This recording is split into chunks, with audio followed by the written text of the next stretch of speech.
Alright, I'm ready to go to see my friends at the pub. Today is Tuesday. I don't know where we're going out. Middle of the week, but we'll just go hang out. Are you?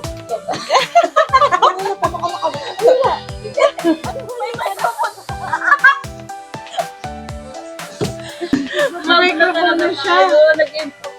Ayun na nga po, nakarating na po ako sa pub at ito po yung dalawang kasama. Ikaw ba nauna dito? Ay, sorry naman, Bes. Sumakit po kasi yung chan ko. Tsaka, dinapaf ko po yung anak ko sa, para responsible nanay at the same time hindi, di ba? So, we're still waiting for our other friends, Yushan and AJ. They don't know that this girl is here.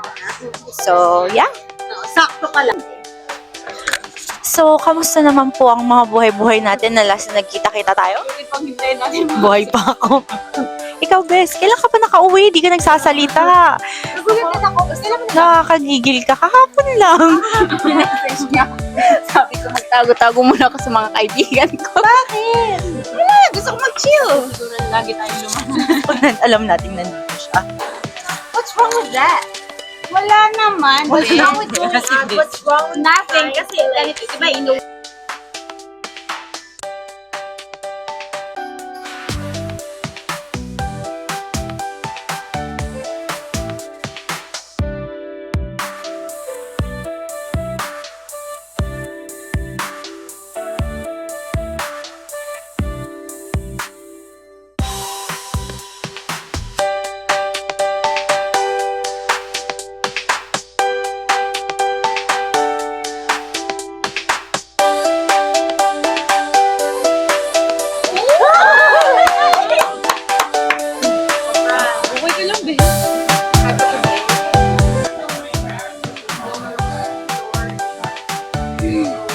Hi, vlogger. Hi, vlogger.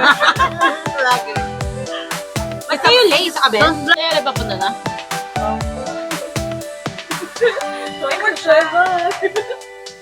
So, it's not Eli?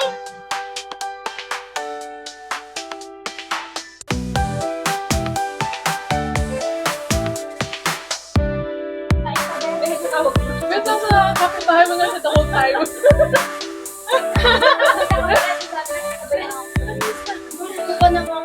Mali ka naman lang dito pa.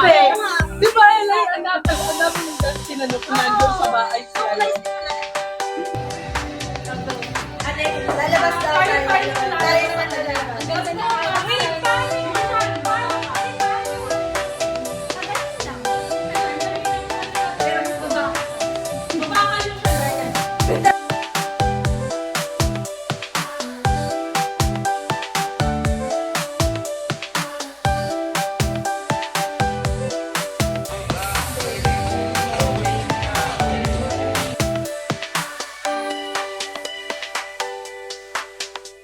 Hey everyone, say goodbye to the vlog.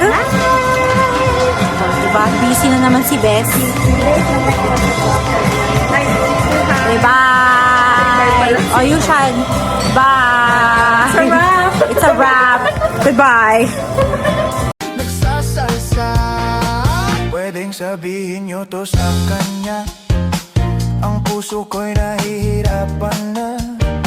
Ano pa ba ang pwede kong gawin na uubra upang maakit siya?